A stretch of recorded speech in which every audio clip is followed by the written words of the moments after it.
Hey guys, in this video we're going to talk about empirical formula and molecular formula, and then we'll do some example problems.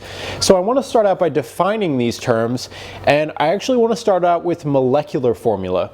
So a molecular formula is probably what you're most familiar with. This is the actual number of atoms in a compound. In other words, it is the true molecular formula. So I have an example up here. Butane. It is C4H10. That's what butane actually is. This is butane's molecular formula. The empirical formula, on the other hand, is the lowest whole number ratio of atoms in a compound.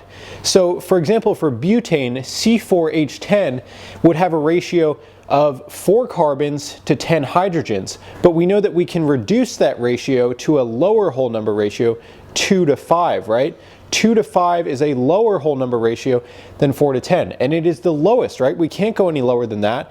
So this is the empirical formula for butane. Okay, I'd like to do an example problem now. It's boxed up here in blue, and this is going to be for an empirical formula. So I'm asking, what is the empirical formula of a compound if 50 grams of a sample contains 9.1 grams of sodium, 20.6 grams of chromium, and 22.2 grams of oxygen?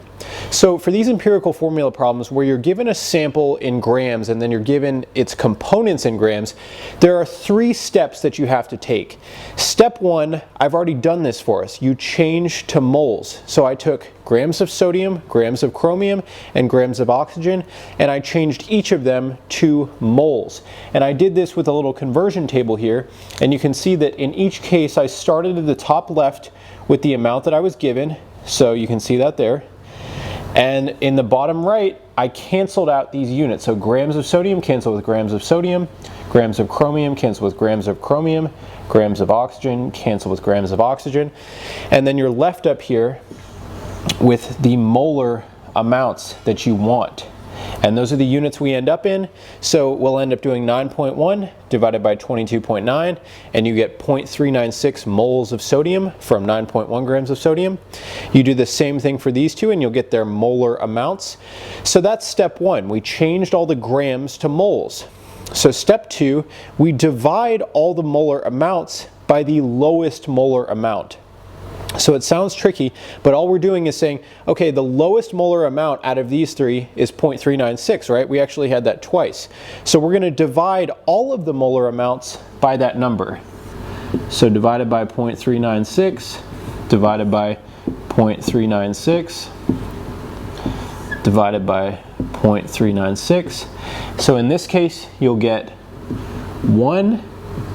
This case you'll also get 1, and in this case if you type this into your calculator you'll actually get 3.5. Alright, now we're ready for step 3. We multiply all the numbers that we just got by the lowest number possible to achieve whole numbers.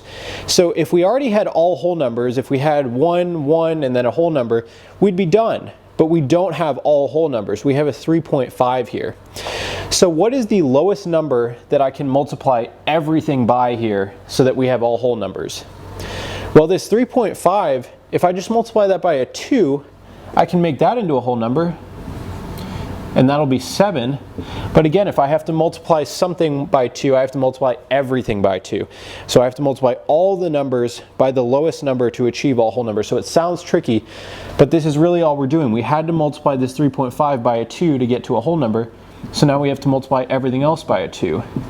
So now it's 2, 2, and 7. So now we have all whole numbers. So we're done. So our empirical formula is going to be Na2. So it'll be Na2, Cr2, and then O7. And this is actually sodium dichromate. Okay, in this last example, I'd like to do a molecular formula problem. So up here I say a compound contains 40% carbon, 6.71% hydrogen, and 53.29% oxygen by mass. The molecular weight of this compound is 60.05 grams per mole. What is the molecular formula? So it turns out when you're doing molecular formula problems, you almost always need the empirical formula to begin with. So I left the steps up here for obtaining an empirical formula, so I'll go ahead and just follow those. So step 1, I've already taken care of. I changed to moles. But there's an important tip / key to this problem that I wrote up here next to this asterisk. So when given percent by mass, notice we weren't given any grams to change to moles, right? We were given percent by mass.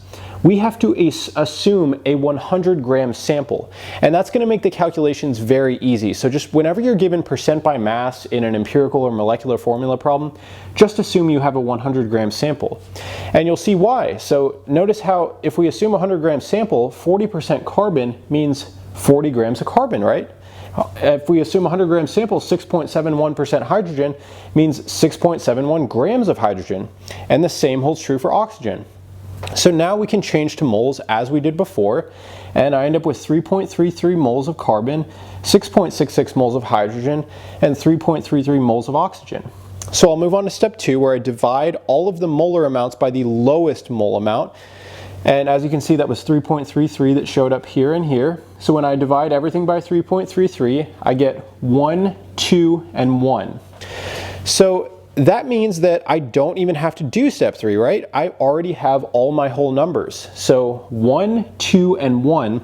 That means that the empirical formula is C1, or just C, H2O, right? CH2O. That is the empirical formula of this compound. So in order to get to the molecular formula of this compound, I actually have to take a look at the molecular weight. This is key for going from empirical formula to molecular formula. And let me show you why. So right now, the empirical formula is CH2O. And this is going to be associated with a particular molecular weight. And if it's not 60.05 grams per mole, I know that this must not be the true molecular formula. So I computed the molecular weight of CH2O over here by simply adding together 12.01 for the carbon, 2 times 1.008 for the hydrogen, and 16 for the oxygen. And I found that the molecular weight of CH2O was 32.025 grams per mole. Well, take a look at the molecular weight of the actual compound. It's exactly double the molecular weight of CH2O, right? So that means the actual compound, the true molecular formula, must have double the weight of this. Thus, it must have double the atoms. So that means the molecular formula, the true molecular formula, we are going to have to double all of these subscripts here. So this is going to turn into C2H4O2. And that is going to be our final true molecular formula. And you can see that all I did was double the 1, 2, and 1 to 2, 4, and 2. Because our molecular weight of the true compound was double this molecular weight. You know, if it had been triple, if this was triple what I got here, it would have been C3H6O3, right? So hopefully that makes sense. If you'd like to hire me as your custom tutor, please contact me at facebook.com/denovotutoring, and I'll see you in the next video, guys.